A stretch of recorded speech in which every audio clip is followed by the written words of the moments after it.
장 11절부터 25절 말씀입니다. 제가 가진 성경으로는 신약 성경 379면에 있습니다. 베드로전서 2장 11절에서 25절까지 말씀 한 절 한 절 교독하신 뒤에 마지막 절은 합독하도록 하겠습니다. 사랑하는 자들아, 거류민과 나그네 같이 너희를 권하노니 영혼을 거슬러 싸우는 육체의 정욕을 제어하라.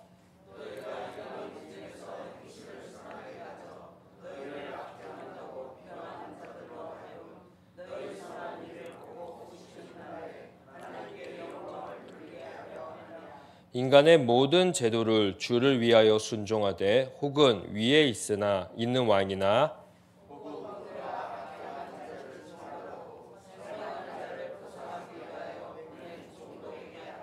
곧 선행으로 어리석은 사람들의 무식한 말을 막으시는 것이라.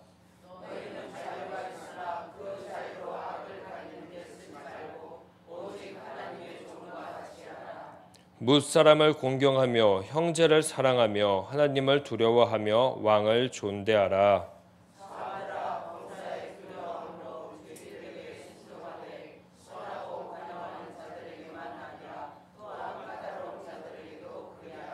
부당하게 고난을 받아도 하나님을 생각함으로 슬픔을 참으면 이는 아름다우나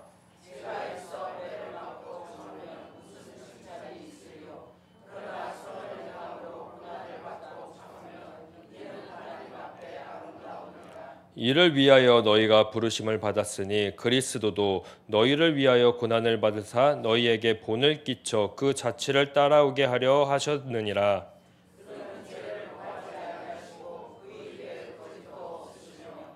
욕을 당하시되 맞대어 욕하지 아니하시고 고난을 당하시되 위협하지 아니하시고 오직 공의로 심판하시는 이에게 부탁하시며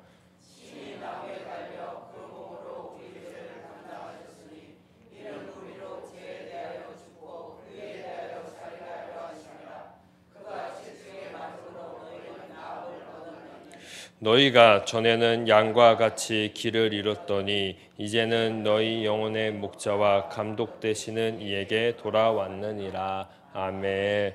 우리가 항상 원하는 것이 주님과 같이 되는 것이기를 간절히 소망합니다. 그러려면 우리가 아까도 찬양했듯이 주의 말씀과 가까워져야 되고 주님이 있는 곳에 늘 우리의 삶이 함께 거해야 될 줄 믿습니다. 또한 우리가 누구인지도 알아야 됩니다. 그 모든 말씀이 어제의 말씀과 오늘의 말씀에 나와 있습니다. 어제 우리는 말씀을 통해서 신령한 젖을 사모하라라는 것을 들었습니다. 왜 신령한 젖을 우리는 늘 사모해야 됩니까? 그것은 바로 예수 그리스도, 그 산돌이신 예수 그리스도를 우리가 닮기 위해서입니다. 그 예수 그리스도께 항상 나아가는 우리의 인생이 되기를 축복합니다. 이렇게 예수 그리스도를 사모한 사람들이 한 사람 한 사람 모인 곳을 어제는 그곳을 신령한 집이다라고 이야기를 했습니다. 이 집은 예수 그리스도를 가장 이 땅 가운데 살아가면서 정확하게 증거할 곳이고, 이 신령한 집은 이 세상 가운데 가장 기이하고 아름다운 빛을 선포할 집입니다. 이 집을 우리가 이 땅에서 예수 그리스도를 대신해서 증거하고 보여주어야 합니다.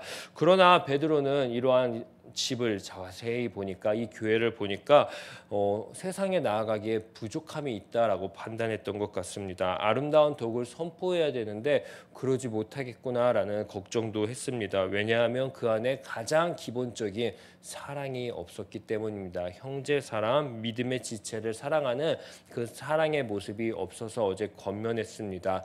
우리가 아름다운 덕을 이 세상에 선포하려고 제사장 나라로 불렸고 하나님의 백성으로 불렸는데 어떻게 해서 어찌하여 하나님의 사랑이 없느냐, 예수 그리스도가 부어준 그 사랑이 하나도 없느냐라고 마음을 아파했고 탄식했습니다.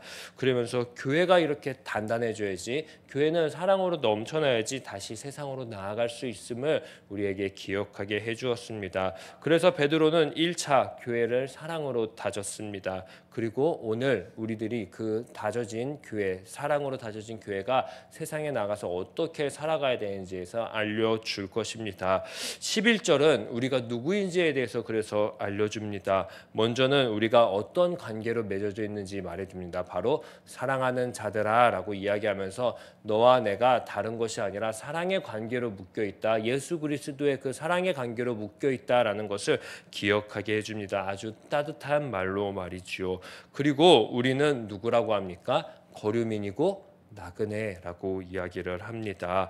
즉 우리는 썩어질 그리고 떨어질 영원하지 못할 세상과 다른 사람들이다라는 것을 이야기해 줍니다. 세상은 썩어지고 버려지고 없어질 것이지만 우리는 그곳에서 살아가는 우리의 정체성은 역시나 나그네고 거류민이다. 왜냐? 잠시 발만 붙이고 떠날 거니까 말이죠. 그러니 그리스도인다운 삶을 망가뜨릴 육체의 정욕을 어떻게 하라고 합니까? 날마다 제거하라라고 이야기를 하고 있습니다. 그러한 존재임을 우리가 누구인지를 이 11절은 알려주고 있는 것입니다. 왜 이렇게 살아가야 될까요? 그것은 12절에 나와 있습니다.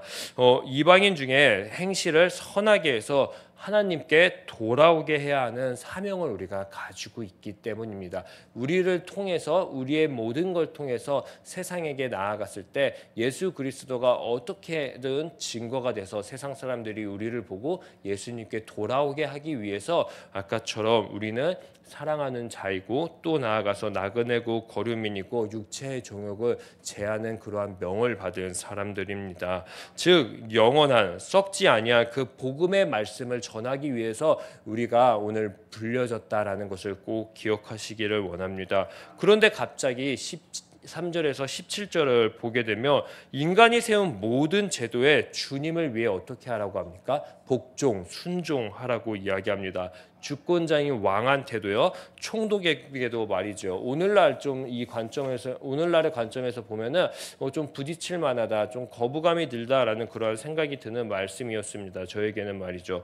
허나 이 편지를 쓰인 시대가 언제입니까? 로마의 속주로 있을 때였습니다. 즉 로마의 황제가 어딜 가나 신이었던 그러한 시대를 살아갔던 흐름입니다. 즉 이 흐름 속에는 질서가 있다라고 베드로는 이야기하고 있는 것입니다. 가정 안에서도 질서가 있지 않습니까? 아버지의 질서, 어머니의 질서, 또 자녀의 질서. 그 질서의 관계처럼 이 세상을 살아가는 이 세상 안에도 질서가 있음을 분명하게 베드로는 오늘 이야기해 줍니다. 이 세상의 질서를 17절 어떻게 하라고 합니까?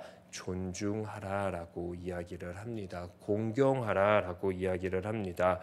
그러면서 믿음의 식구들에게는 어떻게 하랍니까?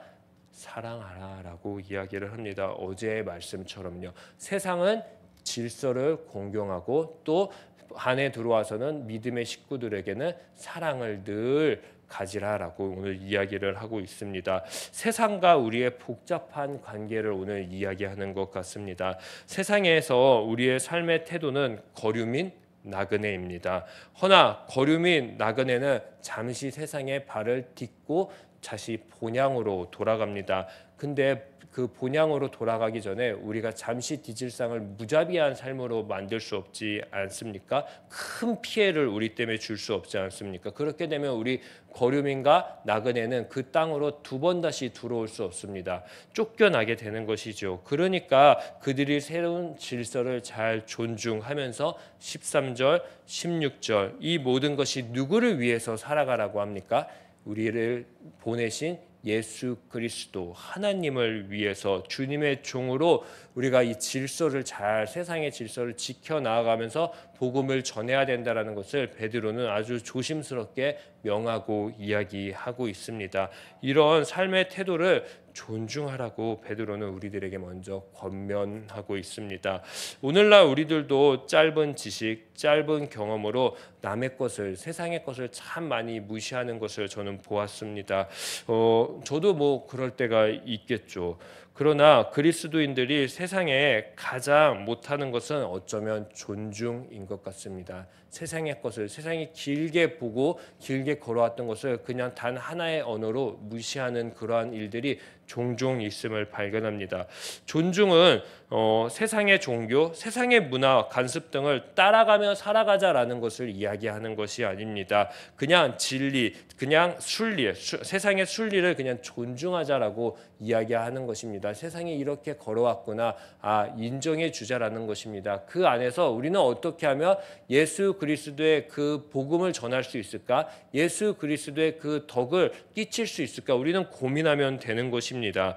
베드로는 더욱더 잔혹한 말을 갑자기 하게 됩니다. 18절에서 19절입니다. 하인의 삶을 살아가는 사람들에게는 주인에게 어떻게 하라고 합니까?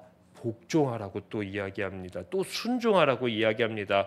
억울한 그 고난을 당하더라도 하나님을 생각하면서 괴로움을 참으라라고 이야기를 합니다.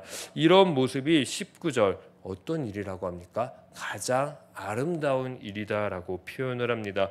고통을 견디는 게, 핍박을 받는 것이, 세상에게 맨날 지는 그러한 모습들이 뭐가 아름다운 일이겠습니까? 잘 생각해 보십시오. 승리하는 게 아름다운 일인데 베드로는 오늘 참 특이하게 지는 것이 아름다운 것이고 견디는 게, 고통을 받는 것이 아름다운 일이라고 이야기를 합니다. 참 그렇습니다. 교회 안에서는 늘 사랑을 베풀어야 되고요. 세상에 나가서는 세상의 것을 존중해야 되고 또 순종해야 됩니다.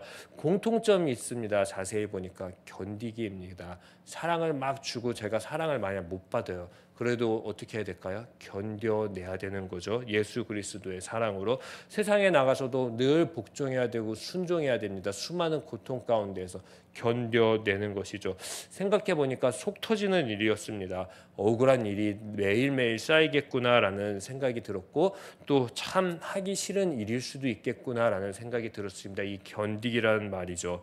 허나 21절은 우리가 이런 삶을 살아가야 된다라고 계속 이야기합니다. 우리가 다른 삶 살아가려고 하는 것이 아니라 이 땅 가운데에서 견디려고 하나님이 우리를 부르셨다라고 먼저 계속 권면하고 이야기합니다.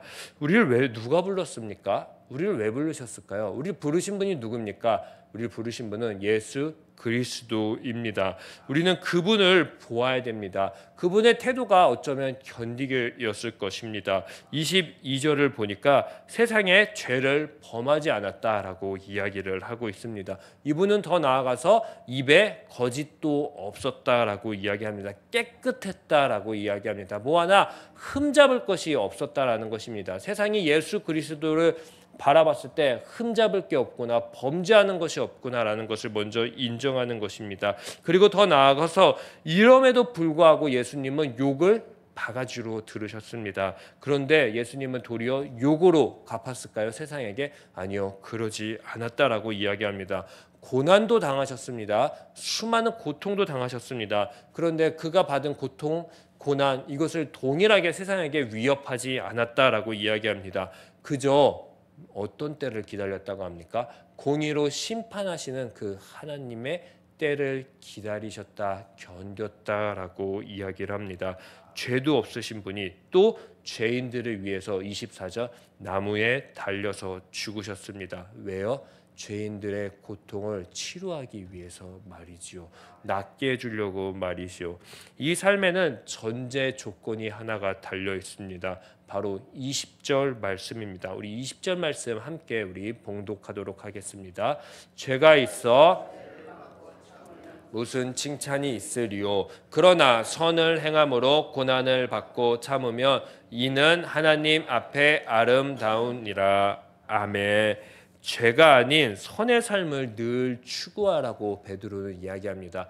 예수 그리스도가 추구했던 삶이 죄의 삶이 아니라 늘 선의 삶이었다라고 이야기합니다. 얼마나 이 선의 삶을 추구하기가 힘들면요, 우리 아까 11절 말씀 보지 않았습니까? 싸움이라고 표현을 하고 있습니다. 전투라고 표현을 하고 있습니다. 왜냐하면 이 싸움에서 이 정욕, 나를 죄로 물들게 하려는 이 정욕에서 승리해야지 거기서 선한 삶이 세상에 선포되기 때문입니다. 이 싸움을 하는 이유가 있습니다. 내 자신이 잘 먹고 잘 살려고 그럴까요? 전혀 아닙니다. 철저하게 오늘 베드로서 전서 2장은 이야기하고 있습니다. 내 자신을 위해서가 아니라 예수 그리스도도 자기 자신이 아니라 죄인인 남을 위해서 피를 흘렸던 것처럼 오늘 우리도 예수 그리스도로 나음을 입었으니 우리를 통해서 철저하게 세상에게 그 나음을 선포하기를 간절히 소망해서 선을 행하려고 그 내 안에 있는 욕구와 욕망, 세상과 닮아가려고 하는 그 모습들과 싸워 이기라고 계속 베드로는 권면하고 이야기합니다. 25절 나처럼 전에 길을 잃었던 사람들 때문에 죄에서 싸워 이기라, 정욕에서 싸워 이기라, 선을 날마다 추구하라 라고 이야기합니다. 한번 내 자신에게 질문해 보면 좋겠습니다. 이렇게 해서라도 예수님 따라가겠습니까? 그랬을 때 당당하게 우리의 입술에 네, 이래도 예수 그리스도 날마다 따라가겠습니다라고 고백할 수 있었으면 좋겠습니다. 사실은 우리 지금껏 잘 달려오지 않았습니까? 이미 잘 걸어오셨습니다.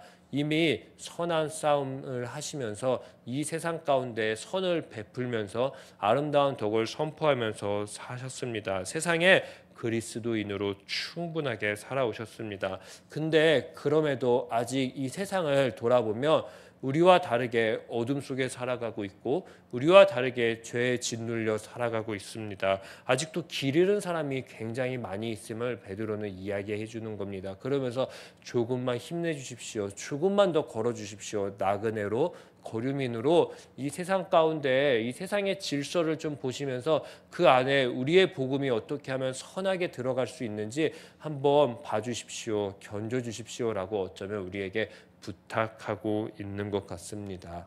그래서 세상에서 복음을 잘 전하고 이 교회에 왔는데 이 교회도 세상과 별반 다름없으면 사실 되겠습니까? 안 됩니다. 그래서 베드로는 어제 말씀 교회는 사랑이 넘쳐나야 된다. 서로 격려해 줘야 된다. 따뜻한 언어로 돌아봐 줘야 된다. 왜냐하면 우리 다 한 분 한 분이 세상에 나가서 치열하게 오늘 싸우고 돌아왔기 때문입니다. 그래서 오늘 저는 우리 시냇가 에셀나무 교회에 왔을 때는 이 안에서는 정말 하나님의 사랑, 예수 그리스도의 사랑이 넘쳐날 수 있었으면 좋겠습니다. 때론 위로도 받고 때론 격려도 받고 때론 힘도 얻어서 다시 세상에 나가서 견디고 또 견디는 그 삶을 살아갈 수 있는 원동력이 되는 것이 바로 이 교회가 되기를 간절히 소망합니다. 오늘도 또 견디시러 또 세상에 나아갑니다. 어떤 것이 우리들의 인생에 다가올지 모릅니다. 그러나 두려워하지 마십시오. 왜냐하면 이미 예수 그리스도께서 수많은 고통, 수많은 힘듦을 우리를 대신해서 먼저 견디셨고 충분히 견딜 수 있다고 우리에게 보여주셨습니다. 그러니 우리도 그 예수님 잘 따라가서 견디는 그 신앙, 견딜 수 있는 힘과 능력 주십시오라고 간절히 기도하면서 오늘 이 세상 잘 견뎌내기를, 그리고 우리가 또 만났을 때, 교회 안에 만났을 때 그 안에 그 힘들었던 모든 것이 예수 그리스도의 사랑으로 다 녹아져 내리기를 간절히 축복합니다. 기도하겠습니다. 하나님, 우리들을 부르신 이유는 어쩌면 이 세상 가운데 아름다운 덕, 선을 선포하기 위해서입니다. 그런데 이 선을 선포하기 위해서 살아가는 것 참 어렵습니다. 힘듭니다. 왜냐하면 수많은 고통도 있고 수많은 고난도 있기 때문입니다. 그럴 때 하나님, 우리 세상을 닮아가는 것이 아니라 육체의 정욕을 이기고 견디고 나아갈 수 있는 믿음 주시옵소서. 그렇게 우리가 살아갈 수 있는 이유 단 하나입니다. 예수 그리스도가 사셨기 때문입니다. 예수 그리스도가 죄악 가운데 빠져 있었던 나를 건져 주셨기 때문입니다. 나도 이제 예수 그리스도처럼 세상에 나아가서 세상의 질서 안에서 어떻게 하면 예수 그리스도를 전할 수 있을까, 예수 그리스도의 삶을 살아갈 수 있을까 고민할 수 있게 하여 주시고, 견디면서 예수 그리스도를 증거할 수 있는 멋진 삶 살아갈 수 있게 주님 우리와 함께하여 주시옵소서. 그리고 나서 세상에서 살다가 교회에 왔을 때, 교회에 와서는 하나님의 그 무한한 사랑, 예수 그리스도의 그 따뜻한 사랑, 또 성령이 내 안에 있음을 다시 한번 확인하고 확증하고 돌아갈 수 있는 시간이 될 수 있게 하여 주시옵소서. 감사하며 이 모든 말씀 예수님의 이름으로 기도했습니다. 아멘. 하늘에 계신 우리 아버지, 아버지의 이름을 거룩하게 하시며 아버지의 나라가 오게 하시며 아버지의 뜻이 하늘에서와 같이 땅에서도 이루어지게 하소서. 오늘 우리에게 일용할 양식을 주시고 우리가 우리에게 잘못한 사람을 용서하여 준 것처럼 우리의 죄를 용서하여 주시고 우리를 시험에 빠지지 않게 하시고 악에서 구하소서. 나라와 권능과 영광이 영원히 아버지의 것입니다. 아멘. 오늘 이 시간 우리 함께 기도할 때에 주님, 우리 시냇가 에셀나무 교회 안에서는 사랑이 넘쳐나게 하시고 그 사랑을 받아서 세상에 나아갈 때는 세상의 모든 것 안에서 예수 그리스도의 이름으로 잘 견뎌낼 수 있게 하여 주시옵소서. 그래서 우리를 통해 언제나 예수 그리스도를 세상에 아름답게 증거할 수 있는 그 믿음을 우리에게 부어 주시옵소서라고 우리 주여 한번 외치신 뒤에 합심해서 기도하도록 하겠습니다. 주여, 사랑과 은혜가 많으신 하나님 아버지, 오늘 우리들의 삶 가운데에 예수 그리스도의 그 아름다운 사랑을 부어주셔서 감사합니다. 우리를 먼저 이 땅 가운데 죄악 가운데에서 불러주셨습니다. 그리고 우리에게 기이한 빛 예수 그리스도를 증거해 주셨고 예수 그리스도를 알게 해주셨습니다. 그러니 이제 나는 예수 그리스도와 같은 존재, 예수 그리스도처럼 되는 것을 날마다 소망합니다. 예수 그리스도와 같은 것은 세상에 나아가서 어쩌면 핍박받고 또 고통을 당하고 맨날 지는 것입니다.